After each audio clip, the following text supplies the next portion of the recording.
भारतीय शिक्षा के विकास से संबंधित ये अंतिम भाग है। इसमें हम सार्जेंट योजना के बारे में देखेंगे, राधा कृष्णन आयोग के बारे में देखेंगे और यूजीसी के बारे में देखेंगे। यूजीसी 3 बातें यहाँ करेंगे और फिर उसमें और भी जो ऐड हो सके कोशिश करेंगे वो भी जुड़ जाए।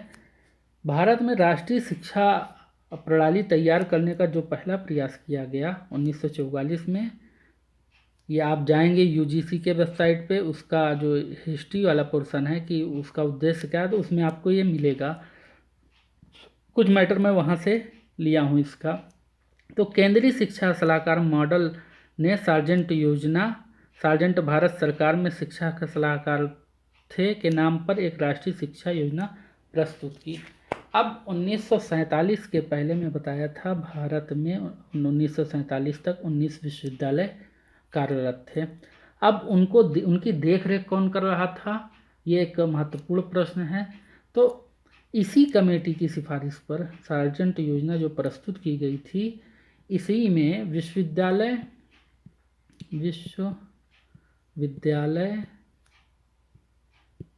अनुदान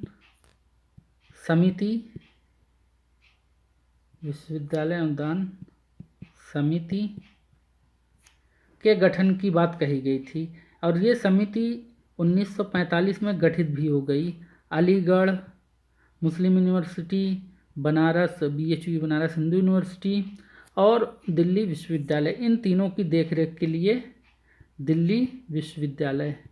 तीनों की देखरेख के लिए ये समिति गठित की गई थी। लेकिन 1947 तक यही समिति ये व्यवस्था देखती रही विश्वविद्यालयों की, बाकी विश्वविद्यालयों की भी। कुछ फैक्टर्स को देख लेते हैं। इसमें कहा गया था प्राथमिक विद्यालय उच्च माध्यमिक विद्यालय स्थापित करने और 6 से 11 वर्ष के बच्चों को निःशुल्क अनिवार्य शिक्षा दिए जाने की व्यवस्था थी। ये कही गई थी 1944 में बात, और भारत में दिया गया कब? 4 अगस्त 2009। ये दिया गया 4 अगस्त 2009। Right of children to free and compulsory education act 2009 जिसको कहा गया, उसी के तहत दिया गया। धीरे धीरे हम विकास की ओर बढ़ रहे हैं। 11 से 17 वर्ष के बच्चों के लिए इसमें यह भी बात कही गई थी कि 6 वर्ष का पाठ्यक्रम निर्धारित हो और 2 पाठ्यक्रम कितने प्रकार के हो? 2 प्रकार के। एक तो उच्च विद्यालय, एक विद्या विषयक। उच्च विद्यालय और विद्या विषयक एक हो गया। दूसरा तकनीक और व्यावसायिक शिक्षा के लिए बात कही थी इस सार्जेंट योजना में। इस योजना में इंटरमीडिएट श्रेणी को समाप्त करने की व्यवस्था थी और 40 वर्ष के अंदर शिक्षा के पुनर्निर्माण कार्य को अंतिम रूप देने का लक्ष्य निर्धारित किया गया था। लेकिन खेर समिति ने इसकी समय सीमा घटाकर 16 वर्ष कर दी। सार्जेंट योजना के बाद आप देखिए कि 15 अगस्त 1947 को हमारा देश आज़ाद हुआ। इसी के साथ भारत से ब्रिटिश काल का अंत हो जाता है। स्वतंत्रता के पश्चात तुरंत शिक्षा पर रिपोर्ट, विश्वविद्यालयों में सुधार और देश के भविष्य को देखते हुए एक आयोग का गठन किया गया जो नाम से जाना गया राधा कृष्णन आयोग। तो 1948 में ये गठित किया गया। आयोग को विश्वविद्यालय शिक्षा पर अपनी रिपोर्ट देनी थी। 1949 में ये अपनी रिपोर्ट प्रस्तुत की और इसकी सिफारिशें ये थी कि एक महत्वपूर्ण सिफारिश पहले जान लीजिए, फिर इसके में जो फैक्टर वो देखते हैं। इन्होंने कहा कि जो ये राधा कृष्णन की अध्यक्षता में विश्वविद्यालय आयोग की स्थापना किया जाए। विश्वविद्यालय अनुदान आयोग यूजीसी, इसी ने कही थी राधा कृष्णन आयोग ने। और किस आधार पर किया जाए? जो विश्वविद्यालय अनुदान समिति है उसको हटाकर विश्वविद्यालय अनुदान आयोग का गठन किया जाए। किसके मॉडल पर? यूनाइटेड किंगडम के नाम, यूनाइटेड किंगडम। तो ये यूके के मॉडल पर, यूके के विश्वविद्यालय अनुदान आयोग के मॉडल पर भारत में भी यूजीसी यूनिवर्सिटी ग्रांट कमीशन या विश्वविद्यालय अनुदान आयोग का गठन किया जाए। अभी इसके बारे में आएगा तो वहाँ डिटेल से चर्चा करेंगे। अब ये सर्वपल्ली राधाकृष्णन जो ये आयोग गठित हुआ उसकी मुख्य सिफारिशें क्या थी? विश्वविद्यालय पूर्व प्री यूनिवर्सिटी 12 वर्ष का अध्ययन, यानी कि विश्वविद्यालय में आने से पहले छात्र 12 वर्ष का अध्ययन किए हों। विश्वविद्यालय में कम से कम 180 दिन की पढ़ाई हो, ये 11 सप्ताह में 3 भागों में बटी हो। प्रशासनिक सेवाओं के लिए विश्वविद्यालय से स्नातक की उपाधि आवश्यक नहीं, पहले आवश्यक थी कि हाँ विश्वविद्यालय से स्नातक उपाधि हो तब आप सिविल सर्विसेज में जा सकते हैं। और इसी में बात कही गई शिक्षा को समवर्ती सूची में रखने के लिए, और शिक्षा समवर्ती सूची का विषय है।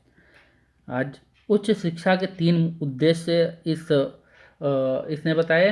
पहला सामान्य शिक्षण, संस्कारी शिक्षण, तीसरा व्यावसायिक शिक्षण।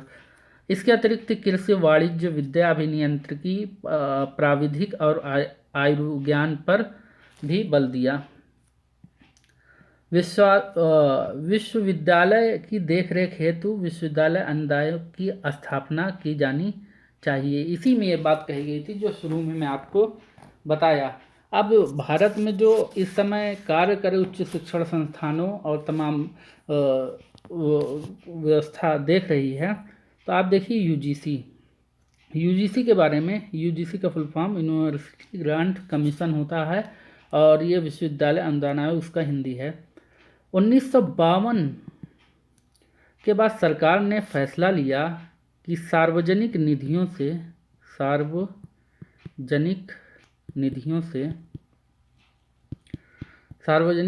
से केंद्रीय विद्यालयों और अन्य केंद्रीय विश्वविद्यालयों और अन्य विश्वविद्यालय जो सेंट्रल यूनिवर्सिटीज़ हैं, तो अदर और जो यूनिवर्सिटीज़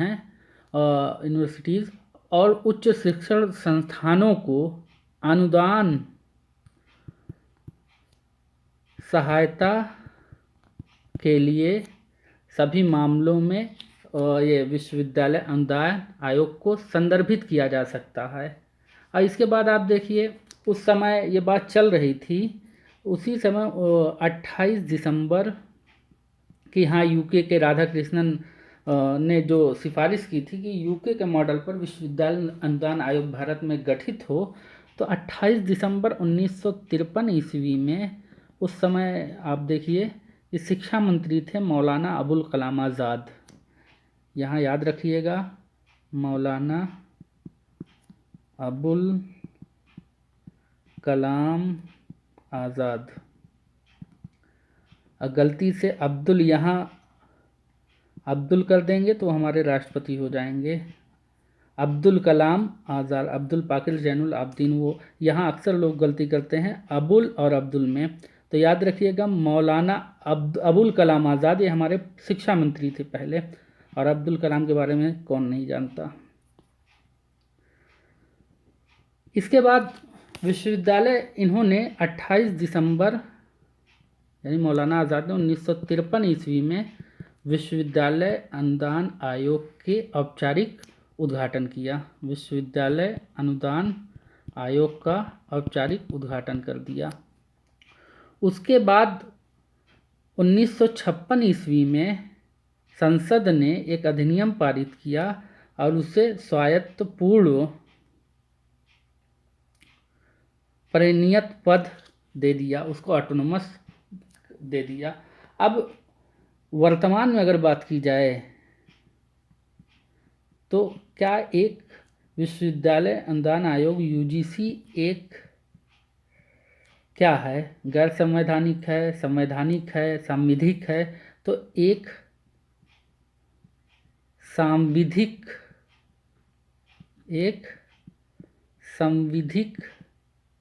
निकाय है। अब यूजीसी का कार्य क्या है? अनुदान तो ये देता ही है, पूरे देश में अपने सेंटर स्थापित किया। इसके 6 क्षेत्रीय केंद्र हैं। आप देखिए कि पुणे में हैं, पुणे के अतिरिक्त हैदराबाद में हैं, हैदराबाद और कोलकाता, भोपाल, गुवाहाटी और बेंगलुरु। अब शिक्षा को, और हाँ एक बात और इसमें आप जोड़ लीजिए, इसका प्रधान कार्यालय जो है वो नई दिल्ली में है, नई दिल्ली। अब शिक्षा को पूरी तरह से आप देखिए कि जो मानक निर्धारित होते हैं, तमाम जो गाइडलाइंस जारी होती हैं, तो यूजीसी ही जारी करता है। तो वर्तमान में शिक्षा को, उच्च शिक्षण संस्थानों को बेहतर ढंग से यूजीसी चला रहा है। और इसके बाद आप बात करिए, एक आयोग इसी में और जोड़ लेते हैं, कोठारी आयोग। हालांकि ये स्वतंत्रता के बाद है। 1964 ईस्वी में DDS कोठारी की अध्यक्षता में आयोग की नियुक्ति हुई थी। इस आयोग में सरकार को शिक्षा के सभी पक्षों, प्रक्रमों, विषयों में राष्ट्रीय नमूने की रूपरेखा, साधारण सिद्धांत, नीतियों की रूपरेखा बनाने का सुझाव दिया। अब देखिए कि इसके सुझाव क्या है। शिक्षा के अनिवार्य अंग के रूप में समाज सेवा, कार्य अनुभव जिसमें हाथ से काम करने तथा उत्पादन अनुभव सम्मिलित हों, आरंभ किए जाएं। माध्यमिक शिक्षा को व्यावसायिक बनाने पर बल दिया गया। तीसरी बात इसमें यह कही गई, माध्यमिक शिक्षा को व्यावसायिक बनाने पर बल दिया गया। और ये तीसरी बात, शिक्षा के पुनर्निर्माण में कृषि में अनुसंधान, इससे संबंधित विज्ञानों को उच्च प्रायोरिटी देने की बात कही। विश्वविद्यालयों में एक छोटी सी संस्था ऐसी बनाई जाए उच्चतम अंतर्राष्ट्रीय मानकों को प्राप्त करने का उद्देश्य रखती हो। तो समय समय पर शिक्षा के विकास से संबंधित तमाम जो आयोग बने उसके बारे में थोड़ा सा ये शॉर्ट नोट्स है, यहाँ पे फैक्ट है याद रखने के लिए आपके।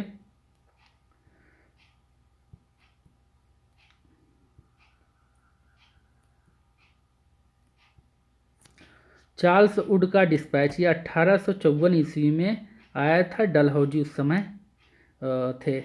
हंटर आयोग 1882-83 लॉर्ड रिपन के समय आया था। सैडलर विश्वविद्यालय आयोग 1917-18 लॉर्ड चैम्सफोर्ड के समय आया था। हरगोट समिति 1929 लॉर्ड इरविन के समय आया था।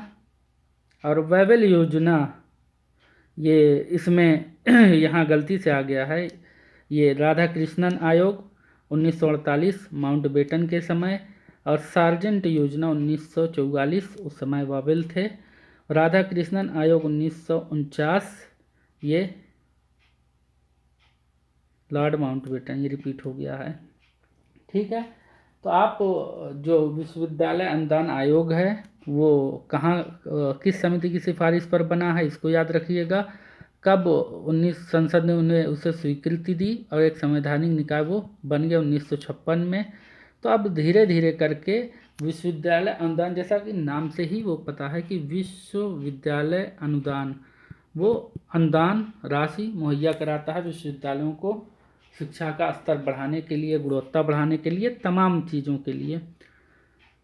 तो आज इतना ही रखते हैं। ठीक है, धन्यवाद।